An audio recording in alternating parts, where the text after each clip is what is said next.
요소라고 기억합니다. 먼저 다른 사람의 의뢰가 있어야 돼요. 이게 첫 번째. 그럼 다른 사람의 의뢰라는 것은 갑을 쌍방의 의뢰뿐만 아니고 일방의 의뢰를 포함하겠죠. 일방으로부터만 의뢰받아 중개를 어불해도 이건 중개업이 된다. 다음, 일정 보수는 꼭 받아야 돼요. 그러니까 보수는 반드시 받아야 됩니다. 보수를 받지 아니하고 했다. 그럼 무료중개행위죠. 무료중개행위는 중개업이 될 수 있다 없다? 없다. 보수는 꼭 받아야 돼요. 그러면 무료중개행위, 개업공사가 무료로 중개하더라도 확인 설명 정확히 해야 됩니까? 안 해야 됩니까? 해야 되죠. 확인 설명 정확히 안 한 바람에 손해 입혔다. 손해배상 책임도 있겠죠. 그럼 무료중개행위도 우리 업은 아니지만, 중개업은 아니지만 공인인사법은 적용된다 안 된다? 적용된다. 무료중개행위도 이렇게 되고요. 그럼 보수를 꼭 받으라고 그랬으니까 받아야지만 중개업이 될 수 있으니 보수를 받을 것을 약속, 요구까지만 했어요. 그럼 약속, 요구까지만 하면 이건 보수 받았어요? 안 받았어요? 안 받았어요. 그럼 중개업에 해당한다? 안 한다? 안 한다. 절대 아니고. 그 다음에 중개를 업으로 해야 된답니다. 그럼 업이라는 것은 우리 판례에 따르면 계속 반복성이 일단 있어야 된다. 그러면 계속 반복성이 있어야 업이 되니까 우연한 기회에 한 번 정도 서게 합니다. 그럼 이건 중개업이 될까 안 될까요? 중개업이 되지 않는다. 그 다음에 그 상대방이 불특정 다수를 상대로 해야 됩니다. 다음에 영리성도 있어야 된다. 보수를 받게 되면 일반적으로 영리성은 추정됩니다. 그러니까 중개업은 다른 사람 의뢰 일정 보수를 받고 중개를 업으로 행하는 것. 그러니까 중개업은 세 글자니까 세 가지 요소다. 이렇게 이제 기억합니다. 그럼 역시 단순형 중개업이라 함은 중개사무소에 개설 등록을 하고 다른 사람의 의뢰에 일정 보수를 받고 중개를 업을 행하는 것을 말한다. OX. X죠. 등록이 빠져야 되죠. 그래서 중개업은 이만큼인데 이 절반은 등록을 하고 하는 중개업이 있고 무등록 중개업이 있죠. 무등록 중개업을 포함 못 시켰으니까 이 정의는 틀린 거예요. 그러니까 다른 사람 의뢰 일정 보수를 받고 중개를 업을 행하는 것. 이렇게 이제 기억을 해두시고요. 그럼 무등록 중개업자, 등록을 하지 아니하고 중개업을 하는 자가 물건에 대한 거래를 소개해도 중개업이 될 수 있네요. 맞죠? 해도 좋다가 아니고, 그러니까 등록한 자가 소개하든 등록하지 아니한 자가 소개하든 중개업이 될 수 있죠. 그러니까 중개업 정의에서는 등록이 들어가면 절대 안 돼요. 등록이 들어가면 그 정의는 틀렸습니다. 자, 그래서 이제 이 정도 이해해 주시고요. 자, 그런데 이제 문제는 뭐냐면 중개업에 해당하느냐 안 하느냐가 더 중요해요. 우리가 다음 주에 공부하는데 우리 법 9조 1항에 뭐라고 되어 있냐면 중개업을 영위하고자 하는 자는 이 법에 따른 개설 등록을 해야 한다 그랬어요. 그럼 중개업을 하고자 할 때는 등록을 하라는 얘기죠. 그럼 거꾸로 해석하면 등록을 하지 아니한 자는 중개업을 해서는 안 된다는 얘기죠. 그래서 등록을 하지 아니한 자가 중개업을 해버리면 무등록 중개업으로서 3년 이하의 징역 또는 3천만 원 이하의 벌금이 처합니다. 우리 법상 최고의 처벌이 나가요. 그러니까 중개업에 해당하느냐 안 하느냐가 중요하고 또 중개나 중개업에 대한 대가가 바로 중개보수예요. 이거에 대한 대가가 중개보수이기 때문에 우리는 중개보수는 아주 엄히 규제를 하고 있는데 우리 법이 정해놓은 한도를 단 한 편이라도 초과해 받게 되면 1년 이하의 징역이에요. 그리고 등록을 취소해버릴 수 있습니다. 그렇기 때문에 중개나 중개업이 아니라면 중개보수 규정의 적용이 있어요? 없어요? 없어요. 중개나 중개업이 아니라. 그러니까 아무리 많은 보수받아도 초과에 걸릴 일 없다는 얘기죠. 그래서 이제 중개업에 해당하느냐 안 하느냐가 중요한데 중개업에 해당하느냐 여부는 이렇게 판단하시는 겁니다. 이 중개를 계속 반복성을 띠면서 보수를 받고 했잖아요. 그럼 이꼬로 이게 뭐다? 이게 중개업이에요. 그럼 중개에 해당돼야지만 중개업이 될 여지가 있고 중개에 해당이 안 된다면 중개업이 안 된다고 그랬어요. 이렇게 되는데 그럼 이 중개를 한마디로 표현하면 지금 뭐라 하겠습니까? 중개대상물에 대한 알선이었다. 이게 중개였어요. 그러면 중개대상물이 아닌 걸 소개합니다. 자동차 거래소를 계속 반복적으로 보수받고 했어요. 중개업 된다 안 된다? 안 된다. 그러면 또 알선이 아닌 거 컨설팅이라든가 분양대행은 중개 아니라고 그랬죠. 소개하는 게 아니니까. 그러면 컨설팅이나 분양대행을 계속 반복적으로 보수받고 하고 다녔습니다. 중개업 된다 안 된다? 해당하지 않는다. 그러면 컨설팅 분양 대행하고 아무리 많은 보수를 받아도 초과에 걸릴 일이 없네요. 또 컨설팅이나 분양 대행만 목적으로 한다면 등록할 필요가 있어요, 없어요? 없다는 얘기죠. 그런데 컨설팅을 하면서 분양 대행을 하면서 토지에 대한, 상가에 대한 매매의 알선을 업으로 합니다. 부수적으로 주된 업무로 컨설팅하고 부수적으로 토지에 대한 매매의 알선을 업으로 해요. 그럼 이건 뭐다? 이건 중개업이죠. 그럼 등록하지 아니한 자가 이 행위를 했다면 이거는 분명히 무등록 중개업으로 처벌하는 거죠. 그래서 부수적으로 하더라도 중개업이 될 수는 있다. 이 정도 이해를 해두셔야 되죠. 그래서 이제 중개업에 대한 용어의 정의, 일방의 의뢰를 포함한다. 보수를 받지 않으면 중개업이 될 수 없다. 법의 요소 다 설명했고요. 일회성. 우연한 기회에 한 번 정도 했습니다. 중개업이 안 된다고 그랬죠. 근데 거기 1회라도 잠재적 계속성이 있으면 업이 될 수 있다 그랬죠. 그래갖고 예를 들면 중개사무소를 열고 영업이 너무너무 안 돼가지고 6개월 만에 처음으로 보수 10만 원짜리 전세 알선했어요. 이거 업이다 아니다? 이건 업이죠. 사무소를 열고 한 것은 잠재적 계속성이 있죠. 참고해 두시기 바랍니다. 저는. 자, 그 다음에 이제 그 밑에 이제 핵심 다 설명을 드렸어요. 그래서 2번을 보시면 보수를 받지 않은 알선행위는 무료중개행위는 중개에는 해당이 되죠. 중개에는 해당이 되죠. 근데 중개업은 될 수 없어요. 그 다음에 3번은 중개대상물에 대한 일회성 알선은 중개에 해당이 되는 거예요. 근데 중개업은 해당되지 않아요. 그 다음 4번은 중개나 중개업에서는 등록 유무를 따진다, 따진다? 안 따진다. 그러니까 무등록 중개업자의 중개행위도 중개업이 될 수 있습니다. 자, 그래서 이 정도 이해하시고 이제 그 판례, 이 판례 별표. 중개업 관련 판례는 엄청 중요합니다. 이 판례를 지금 최근 시험에서 계속 안 내고 있거든요. 계속 안 내고 있는데 어쨌든 이해는 꽤 해주셔야 돼요. 그럼 알선 중개를 업으로 했는지 여부. 이것은 알선 중개의 반복 계속성, 영업성 등의 유무, 그 행위의 목적이나 규모, 횟수, 기간, 태양 등 여러 사정을 종합적으로 구해 사회 통념에 따라 판단한다. 태양이란 말은 모습이란 말이죠. 그러니까 여러 가지 정황을 고려하여 업인지 여부를 판단한다. 사회 통념에 따라 판단한다. 그 점 이해해 두시고 넘어갑니다. 이걸 설명했어요. 우연한 기회 단 1회입니다. 이건 업으로 한 것이라 볼 수 있다, 없다? 없다. 그래서 우연한 기회 단 1회. 건물 전세 계약에 소개를 하고 보수를 받았어요. 그래도 업이 된다, 안 된다? 안 된다. 다음 3번입니다. 권리금 있지 않습니까? 우리가 상식적으로 지금 권리금은 중개상품 파트에서 다시 나오는데 권리금은 집기 비품에 대한 보상, 영업사의 노하우, 이런 집기 비품이나 영업상의 노하우 이런 것들은 중개대상물이 아니죠. 그러니까 이걸 거래하도록 소개를 했습니다. 권리금을 받도록 소개했습니다. 그럼 이거 중개대상물에 해당한다, 안 한다? 안 한다. 그럼 이에 대한 보수 아무리 많이 받아도 초과에 걸릴 일이 없다. 그게 바로 3번 판례예요. 권리금을 수수하도록 중개한 것은 중개행위에 해당하지 아니하고 따라서 중개보수 한도 역시 이러한 거래상 중개행위는 적용되지 않는다. 알아두시고 4번 판례. 컨설팅 자체만 하면 이건 중개나 중개업이 아니라고 그랬죠. 그러나 그에 부수하여 부동산 중개행위가 이루어졌어요. 중개업에 해당될 수 있다는 얘기죠. 해당되지 않는다고 볼 것은 아니다. 말 참 이상하게 해놨는데 해당한다는 얘기죠. 부수로 하더라도 중개업에 해당한다. 이 판례 아주 잘 내고 있고 그 다음 이제 5번 판례. 중개의 정의에서 중개라는 것은 법정 중개대상물에 대한 거래 당사자나 매매기관 임대차 그 밖의 권리 득실 변경을 알선하는 걸 했죠. 그러니까 중개의 정의에서 그 밖의 권리에는 저당권 등 담보권이 포함이 되고 여기서 끊어놓으세요. 따라서 부동산에 대한 저당권 설정을 알선함을 업으로 하는 것은 그것이 설령 금전 소비대차 계약의 부수와 이루어졌다 해도 중개업에 해당한다 그랬죠. 이거 알아보시겠어요? 자, 그럼 보겠습니다.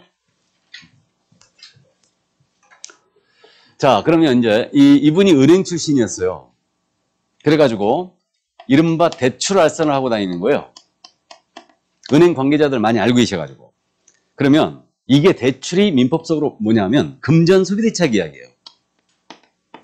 여러분들 대차형 계약을 민법에서는 지금 그 임대차만 공부하고 있죠. 근데 대차형 계약이 임대차도 있고 사용대차도 있고 소비대차도 있어요. 이게 있는데 금전 소비대차 계약을 합니다. 이게 이제 대출할성하는 건데 이것만 소개했다면 금전은 중개사물이 아니죠. 그러니까 이것만 소개했다면 중개가 아니에요. 그런데 대출할선하고 다니면서 주택에 대한 저당권 설정행위를 소개했다는 얘기예요. 그러면 주택에 대한 저당권 설정의 알선을 업으로 했다. 그럼 이건 중개업이라는 얘기죠. 그래가지고 이자가 등록하지 아니하고 했으므로 이거 무등록 중개업으로 처벌한 사례였습니다. 해서 컨설팅에 부수하여 중개를 업으로 하든 금전 소비대차 계약에 부수하여 중개를 업으로 하든 모두 중개업이 될 수 있다. 이건데 결론이. 근데 요즘은 이거 할 일이 없죠. 중개사무소 전부 다 상담사들 다니죠. 다 다닙니다. 그러니까 이제 자, 그 다음에 이제 우리는 문제가 5번 판례에서 제가 이거 끊었거든요. 그 밖의 권리에는 저당권 등 담보물권이 포함된다. 이렇게 지금 끊어놨어요. 그럼 이거 지문 연습 하나만 하고 가죠. 이렇게 된 거예요. 중개 대상인 권리에는 저당권 등 담보물권이 포함된다라고 지문이 뜬 거예요. 일단 오라가셔야 돼요? 틀렸다 가셔야 돼요? 예? 중개대상 권리에는 저당권 등 담보물권을 포함하죠? 오라고 하셔야 돼요? 판례 그대로 인용한 거예요, 지금. 근데 우리가 알고 있어요. 담보물권에는 유질저라는 거. 그죠? 근데 질권은 중개대상물에 성립하는 권리가 아니죠. 그러니까 이건 중개대상 권리가 안 됩니다. 맞죠? 우리 민법상 질권은 권리나 동산에만 성립해요. 그리고 우리는 부동산이 바로 중개대상물이거든요. 그러니까 질권은 중개대상 권리에 안 들어갑니다. 그래서 여러분들 시험범위에 지금 질권이 빠져 있는 거죠? 민법. 그러니까 민법 시험범위 누가 정한다고요, 지금? 중개사법이 정하고 있는 게 중개사법이. 그러니까 민법이 메인이에요, 중개사법이 메인이에요. 예? 민법 무지하게 잘합니다. 난 민법 아예 타고나서 그래갖고 100점 맞아. 그래도 2차 불합격 가면 자격증 줘요, 안 줘요? 안 주죠? 이게 민법 그렇게 할 정도면 강의하면 돼. 강의하시면 됩니다. 자격증은 없어도 강의할 수 있어. 민법 교수님들은 대부분 자격증이 없어요. 없습니다. 민법밖에 모르니까 일단. 그리고 자격증 받으려면 2차를 잘해야 되고 2차를 잘하려면 무슨 과목 잘해야 돼요? 중개사법 잘해야 돼요. 그러니까 우리 중개사법이 메인이요. 그리고 수업 빠지면 돼, 안 돼? 그러니까 이제 오늘 이 자리에 여기 사진 딱 찍어놔야 돼. 그래가지고 다음 6월 말까지 딱 이 자리에 얼마나 계시나 한번 봐야 돼. 이렇게 일주일 내내 학원 나오니까 이제 약속도 잡고 이제 지쳐가요. 집콕에 계속 지쳐가니까 회포락도 풀고, 봄바람도 좀 쐬고 와야 되는데 가만히 보니까 제일 만만한 게 무슨 과목? 중개사법 시간에 꼭 약속 잡아요. 그래갖고. 그죠? 근데요, 들어도 모르고, 해도 모르고, 빠져도 모르고, 어차피 모르는 거 민법 시간에 약속 잡으세요. 어차피 해도 모르는 거, 나 같으면 그렇게 해요. 나 같으면. 그렇게 합니다. 자, 그래서 어쨌든, 이거 질권이 빠지는데 원칙적인 지문이에요. 그러니까 이제, 중개대상인 권리에는 저당권은 담보물권이 포함됩니다. 맞았어요. 근데 요즘 시험은요, 어느 정도로 명쾌하게 되냐면, 여기 담보물권이 질권 들어가는데 이게 뭔 얘기야? 이거 틀렸잖아. 끝까지 태클 거는 사람이 있을 수 있죠. 공부를 못한 사람이 태클 걸어요, 이거는. 끝까지 태클 걸 수 있기 때문에 출제자 입장에서는요, 이거 싫은 거예요. 태클에 들어오는 게. 싫기 때문에 명쾌하게 내버립니다. 그래갖고 30회 때도 어떻게 냈냐면, 중개대상 권리에는 저당권이 포함되지 않는다. 이렇게 됐어요, 그냥. 판례를 인용하면서 문제를 그렇게 내버린 거예요. 아예 그냥 이건 태클의 여지가 없죠? 그러니까 문제가 아주 그냥 우리를 무시한 매우 불쾌한 지문이다. 나는 절대 그런 문제는 연습 안 시킵니다, 여러분들한테. 근데 그걸 틀리고 오시면 안 되죠? 중개상 권리에는 지역권이 포함되지 않는다. OX, X. 저당권이 포함되지 않는다. X죠, 다. 맞죠? 예, 그래서 어쨌든 판례 이해만 해두시고 그 다음에 이제 6번 판례에 일방 당사자 의뢰라는 것도 말씀드렸고요. 7번 판례 있지 않습니까? 보수를 받지 않냐고 단시 받을 것을 약속하거나 요구까지만 했어요. 중개업에 해당한다, 안 한다? 안 한다 했죠? 예, 그래서 이제 여기까지. 그래서 이 중개업 관련 판례, 중개 관련 판례 꼭 이해를 해 두시기 바랍니다. 최근 시험에서 이게 계속 판례를 지금 쉬고 있네요. 판례가 차라리 더 쉬워요. 판례가. 자, 그러면 이제 여기까지 하고 중개업 정의를 봤습니다. 이제 그 밑에 개업공사 용어의 정의가 나옵니다. 자, 개업공사 용어의 정의를 보겠습니다. 개업공사라 함은 이 법에 의하여 중개사무소의 개설 등록을 한 자를 말한다. 개설 등록이란 말의 동그라미죠? 그러니까 개업공사 용어의 정의는 개설 등록만 기억해 주시기 바랍니다. 다른 말 절대 들어가면 안 돼요. 그래서 개업공사라 함은 이 법에 의한 중개사무소의 개설 등록을 한 자, 여기서 끝나야 돼요. 그럼 예를 들어 개업공인중개사라 함은 이 법에 의하여 중개사무소의 개설 등록을 한 공인중개사를 말한다라고 낸 거예요. OX, X예요. 그러니까 개설 등록만 나와야 된다는 걸 꼭 명심합니다. 이게 왜 틀렸냐면요. 지금 개업공사의 종별이라는 게 종류죠. 세 가지가 있잖아요, 지금. 세 가지가 있는데 개설 등록을 한 공인중개사를 말한다 그래버리면 법인인 개공도 있고 공인중개사인 개공도 있고 중개인도 계시는데 개설 등록을 한 공인중개사를 말한다면 공인중개사인 개공만 갖고 정의를 한 거예요. 그러니까 법인과 중개인을 포함을 시키기 때문에 이 정의는 틀릴 겁니다. 그래서 개업공사라 함은 개설 등록만 나와야 된다. 이걸 꼭 명심해 주시고 다른 말이 들어가면 안 돼요. 자, 그럼 이제 개공의 종별은 세 가지가 있는데 이건 가볍게 이해만 해둡니다. 법인인 개업공사는 법인으로서 개설 등록을 한 자예요. 공인중개사인 개업공사는 공인중개사로서 개설 등록을 한 자입니다. 여러분들이 자격을 취득한 다음에 개설 등록을 했어요. 그럼 여러분들이 다름 아닌 공인중개사인 개업공사가 된 거죠. 그 다음 이제 중개인이라는 분이 계시는데 저는 이제 중개인이라는 표현을 쓰고 있거든요. 근데 현재 우리 공사법에는 중개인이 누구로 표현되어 있냐면 법제 7638호 부칙 제6조 제2항에 의한 개업공사 이렇게 되어 있습니다. 그래서 7638호를 암기할 필요가 없는데 부칙 규정에 의한 개업공인중개사 이 자가 누구다? 중개인이에요. 중개인으로 부르고 있는 겁니다. 시험에서는 이렇게 표현해요. 풀. 법제 7638호 부칙 제6조 제2항에 따른 개업공사에 대한 설명이다. 이런 식으로 물어봅니다. 그러니까 이 표현을 이해해 두시고 그럼 중개인은 누구냐면 국법시대 소개업법이나 중개업법 초창기에 자격증이 없이 신고나 허가를 받고 진입한 분들이 있어요. 그분들의 기득권을 지금도 유지를 시켜주고 있는 겁니다. 그래서 전국적으로 현재 중개인이 약 3,000명 정도가 현재 계시죠.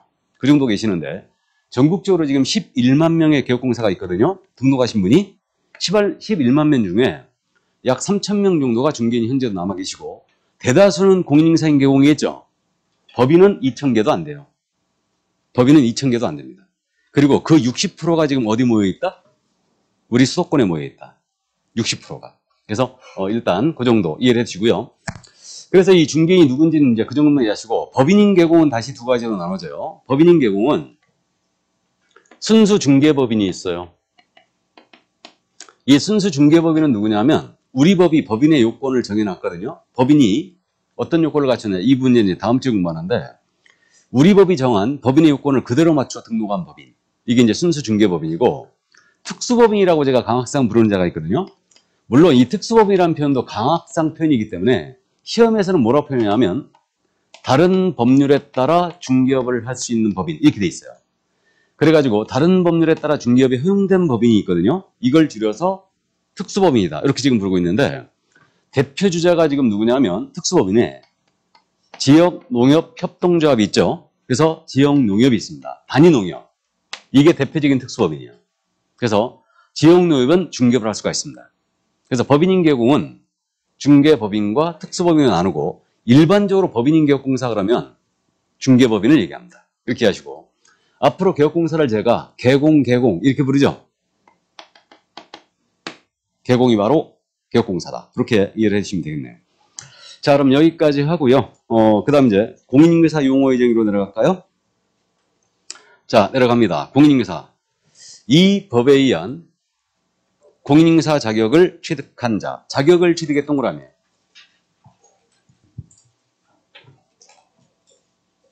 그러면 공인인계사는 뭐만 기억하시자? 자격 취득. 이 법에 따른 자격을 취득한 자, 이 자가 공인인계사예요. 그러면 역시 지문이 이렇게 나왔어요. 공인중개사라 함은 이 법에 의한 자격을 취득하고 중개업을 영위하는 자를 말한다. OX. X예요. 자격 취득에서 끝나야 됩니다. 그래서 개업공사는 개설 등록에서, 공인인계사는 자격 취득에서 끝나야 됩니다. 더 이상 말이 들어가면 안 된다. 이게 왜 그러냐면요. 공인인계사 종류가 세 가지가 있거든요. 일반 공인인계사가 있고요. 이자는 자격을 취득한 다음에 중개업에 종사하고 있지 아니한 자예요. 이자가 바로 서랍 속, 장롱 속의 공인인계사죠. 자, 그 다음에 개업공사인 공인인계사가 있죠. 이자는 여러분들처럼 자격을 취득한 다음에 개설 등록을 한 자죠. 그러니까 등록을 한 공인인계사가 있고요. 마지막으로 소속공사가 있어요. 이자는 고용된 공인인계사예요. 그럼 이 정의가 틀렸다는 게 지금 공인인계사 종류는 세 가지가 있지 않습니까? 일반 공인인계사가 있고 개업공사인 공인인계사가 있고 소속공사가 있는데 자격을 취득하고 중개업을 영위하는 자를 말한다라고 해버리면 이거 개공인 공인인계사라든가 또는 소공 이런 걸 표현하겠죠? 일반을 포함하면 못 시켰어요. 그러니까 이 지문은 틀린 겁니다. 자격 취득해서 끝나야 돼요. 그래서 이제 정확하게 이해를 해두시고요. 자, 그러면 이제 여기까지. 그럼 이제 소속공사 용어의 정의는 별도로 있죠. 그러니까 옆에 페이지로 갑니다. 자, 그럼 소속 공인인계사인데 이자는 개업 공인인계사에 소속된, 여기서 끊어야 되죠. 공인인계사, 개업공사인 법인의 사원 또는 임원으로서 공인인계사인 자를 포함이란 말에 동그라미 하나 쳐놓죠.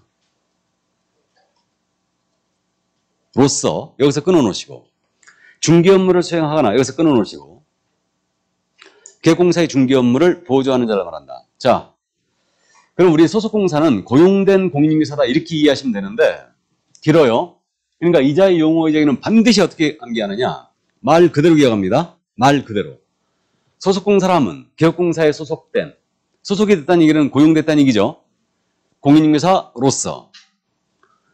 자, 다음 공인인계사로서 중개 업무를 수행하거나 개업공사의 중개 업무를 보조하는 자를 말한다. 일단 이렇게 줄기를 잡고 공인인계사란 말 다음에 개업공사인 법인의 임원 사원으로서 공인인계사인 자를 포함한다 그랬어요.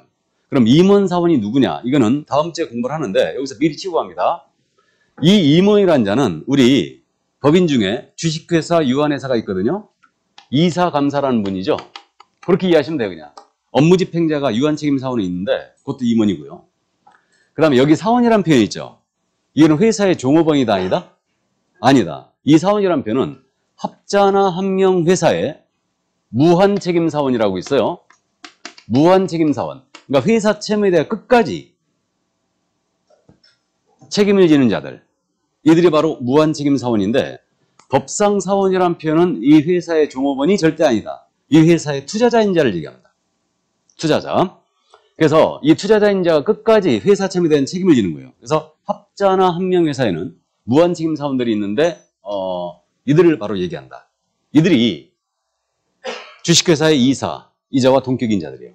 이기 때문에 무한책임 사원을 얘기한다. 그러니까 처음 들으신 분은 그냥 무한책임 사원이다. 그렇게만 이해해주세요. 이자가 누군지 정확히 몰라도 됩니다. 일단은. 그러면 개업공사에 소속된 공인인계사로서 법인의 임원 사원인 자를 포함한다고 그랬는데 임원 사원 중에는 3분의 1 이상이 공인인계사가 있어야 되거든요. 그래서 임원 사원 중에 자격증이 있는 자, 이 자는 소공으로 분류되고 있어요. 그럼 괄호 속의 말을 봤더니 소속공사의 용어의 정의는 정의상 봤더니 일단은 소공의 종류는 두 가지가 있죠. 하나는 직원인 소공이 있고 또 하나는 임원 사원인 소공이 있어요. 통상적으로 소공이라면 누굴 얘기한다? 직원인자를 얘기한다. 자, 그럼 거기까지 이해해 두시고 그 다음에 여기 중개 업무를 소공은 수행할 수 있다고 했어요. 그럼 중개 업무는 뭐냐? 핵심적인 중개 활동 세 가지예요. 중개 대상물에 대한 브리핑을 하는 업무. 브리핑 업무가 뭐예요? 확인 설명. 다음에 계약서를 작성하는 업무. 이거. 다음에 확인 설명서를 작성하는 업무가 있어요. 그래서 중개 사물에 대한 브리핑을 하는 업무, 계약서를 작성하는 업무, 확인 설명서를 작성하는 업무가 바로 중개 업무로 해석되고 있고 이게 핵심적인 중개 활동이거든요. 원래 우리 법은 이 세 가지는 개설 등록을 한 개공한테 직접 의무를 부여한 사항이에요. 근데 소공이 이것을 할 수도 있다는 얘기예요. 그래서 앞으로 제가 소공 이렇게 부르면 이제 소속공사를 이해하시면 돼요. 그래서 이자의 정의는 말 그대로 기한다. 소속된 공인인증사로서 중개 업무 수행하거나 보조하는 자. 이때 법인의 임원사원으로서 공인인증사인자가 포함된다는 점. 이 점을 이해해 두시고요. 그래서 이거 지속적으로 지금 이 가로수를 출제하고 있거든요. 그러니까 이해를 꼭 해 두셔야 됩니다. 임원사원 중에 자격증 있는 자는 소공이다. 자, 그럼 이제 우리가 중개사무소에 말이에요. 자격증이 없는 분도 근무하고 있죠. 그분이 바로 그 밑에 중개보조원이에요. 그럼 중개보조원은 출발이 지금 어떻게 되냐면 공인중개사가 아닌 자로서 여기서 끊으시고 개업공사에 소속되어 여기서 끊으시고 중개대상물에 대한 현장 안내 및 일반 사무 등 개업공사의 중개업과 관련된 단순한 업무를 보조하는 자. 단순한 보조가 꼭 나와야 되죠. 자, 그럼 중개보조원의 정의는 출발점 꼭 기억합니다. 공인중개사가 아닌 자로서 이걸 꼭 명심하시고 그러나 개업공사에 소속되어 단순한 보조가 꼭 나와야 돼요. 그럼 우리 중개보조원이란 분은 중개 업무, 확인설명서의 작성, 거래계약서의 작성 업무를 수행할 수 있다, 없다? 없다. 중개보조원은 자격증이 없는 그분이기 때문에 핵심적인 중개활동은 수행할 수 없어요. 단순한 업무를 보조할 수 있습니다. 현장 안내라든가 일반 업무 여기까지 이해해 두시고 그러면 이 두 분은 우리 개공이 고용한 분들이죠. 그래서 이 둘 소공사와 중개보조원을 합쳐서 고용인이라 부르고 고용인에 대한 자세한 내용은 우리가 세 번째 주에 공부합니다. 일단 자, 그래서 용어의 정의 6가지가 다 끝났거든요. 그러면 이제 용어의 정의 다 끝났으니까